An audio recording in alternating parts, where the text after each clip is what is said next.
As we approach WrestleMania season, as the next PLE being the Royal Rumble, we now start to talk about WrestleMania 42 in Las Vegas once again. This year, WrestleMania 41 was claimed as a very big disappointment of a WrestleMania, with many matches being very underwhelming and the build to every single match being very, very slow, boring, and very, very rushed as well in the time they had it, where there was not a lot of explaining about the match, and it gave literally 2 weeks of understanding, and then just got straight into a match of WrestleMania. And this is why WrestleMania 42 needs to cook, why WWE cannot drop the ball on WrestleMania 42, and they have to do something big. Today I'm going to be discussing why they have to do that, and why WrestleMania 42 has to be different than WrestleMania 41 and must do better.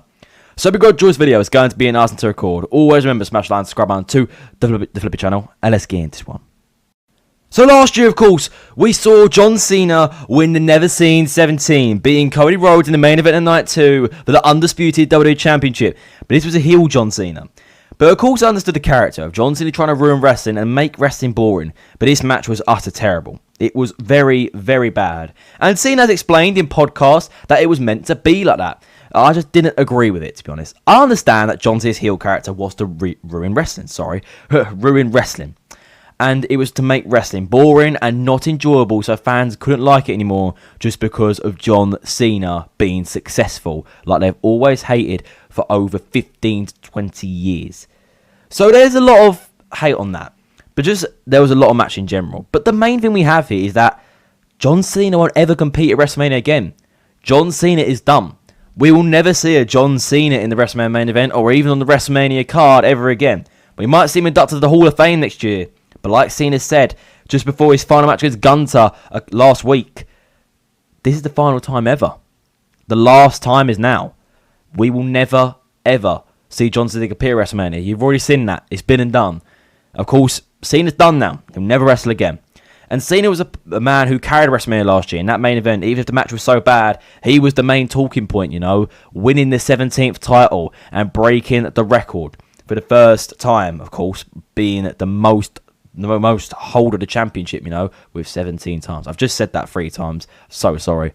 But if we look last year, the only matches that really cooked was the triple threat match and a triple threat match. The first one being the night 1 main event with the visionary Seth Rollins, the best in the world, CM Punk, and the OTC Roman Reigns. Of course, Paul Heyman being involved in that. Paul Heyman turned on CM Punk and the OTC Roman Reigns to align himself with Seth Rollins, with Rollins pinning Roman once again in the main event of WrestleMania, getting a win over his 2 arch enemies, getting one of the biggest wins in his career ever at the grandest stage of them all, to turn heel and create the Vision.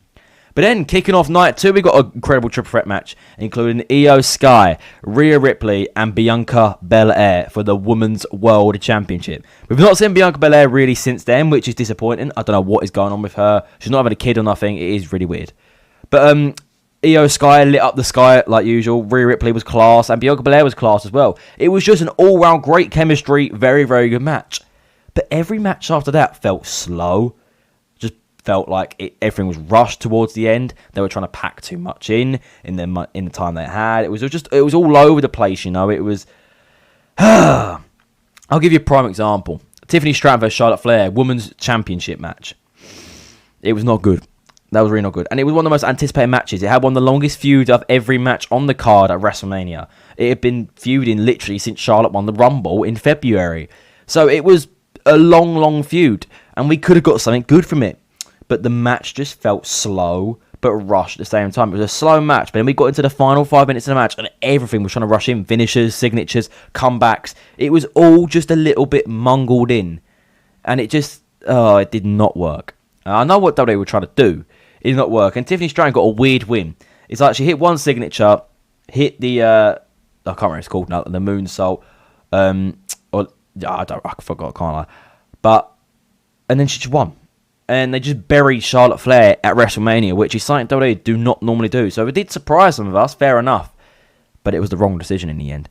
Because yes, Charlotte Flair is not a world champion. She dropped down to the women's tag division. But Tiffany Stratton gained nothing off it. She didn't get some big old push after this to be the dominant champion still. And yes, she still went on to hold the championship till November, which is a big accomplishment. But it just didn't make any sense and the way she lost especially, but that's not for this video. But WrestleMania 41 was a mess, in a way. We all know this. It was a complete mess. So that is why WrestleMania 42 needs to cook. Because of the mess that WrestleMania 41 was last year. It was all over the place, of course, like I said, with rushed endings, no build to matches, barely any quality in matches, just boring. It was not a great WrestleMania. It was one of the worst in the last 10 years. We can definitely say that. After coming off one of the greatest WrestleManias being WrestleMania 40, it was a big letdown to see it drop that much in quality and in entertainment more than anything. So WrestleMania 42 doesn't need to live up to the hype that WrestleMania 40 was, but just needs to be better than WrestleMania 41 was. Because if you look at it, if they were to drop another stinker next year, a lot of fans are going to be like, I'm done with this. There's no John Cena around, I'm gone. And that could be me in a way. But there's a lot of rumours going around for WrestleMania 42 right now, like they always do. They started like in October when the Vision broke up and everything. But, you know, we're starting the road to WrestleMania in a couple of weeks. So it's back round here again. And one big disappointment that I think is annoying me is something that Vince McMahon never did, is that whole WrestleMania at the same event 2 years straight. Last year it was at Allegiant Stadium for the first time ever, of course. They've only ever held SummerSlam 2021 there, but they're holding it there again. And I understand it's profitable. I think they pay like $10 million to have it there again. Big ups WWE. Fair enough, yeah? Good on you. But why do you need it there again? Okay, it was meant to go to New Orleans. It was meant to go New Orleans next year. And it was meant to be a week earlier than this. Which, I don't like this new concept of the late WrestleManias. I don't like it being the 18th, 19th. I liked it being the first week of April, or even just being like the second week of April. I don't like it being late April. It just doesn't make any sense. I understand for places that are cold, but Vegas is not a cold place. It's really not. So I don't know why they're holding it this late. I understand there might be sporting events on, but there's got to be one weekend where they can postpone a game or something just for this event to happen, because this event's a big event. You know, WrestleMania is one of the biggest sporting events in history. So, okay, it just doesn't make any sense to me. But I don't like the fact that we're still at the same place, and the only international WrestleMania they're holding next year, or 2027, is in Saudi Arabia. It should have been in London. I'm telling you, it should have been in London. But just in general, I do think that they need to upgrade next year on the matches that are being held, the feuds. The Royal Rumble is January 31st, basically the same weekend that Royal Rumble was last year, but they need to make the time out of it. They need to make worth of it. So it must happen. I think Elimination Chamber is early this year, so they've got a lot longer feud for the people that win Elimination Chamber, for example. It makes more sense, you know. And with John Cena, of course, last year having only certain dates he could turn up to, it made it quite awkward for him to turn up and have a long feud with Cody Rhodes. He only had about 3 promos with Cody Rhodes, and then the match was here. But, you know, I don't really like the gap between, like, the Chamber and WrestleMania and all this. It just feels like it's so dragged out. Not dragged out, but, like, you know what I mean? Like, when it is, like, the Royal Rumble used to be mid-January, now it's early February. Chamber used to be start of February, now it's start of March. And then WrestleMania used to be start of April, now it's late April. I don't know why we're doing it. It don't make any sense to me. But what do you lot think? I think that WrestleMania next year needs to cook. The match quality, the feuds, the entertainment, the stage. The stage was good, but we need to do something different, because if you pull off the same stage just because you're in the same arena again, you're going to get a lot of backlash for that. So good luck on you. But I just think they've got us cook next year. What do you lot think? Drop your comments down below. But thank you for watching the video. I know it's not been the greatest video. This is a very rushed one. Always remember, smash that subscribe button too. The Flippy channel, and I'll see you little dirty faces soon. Goodbye, guys.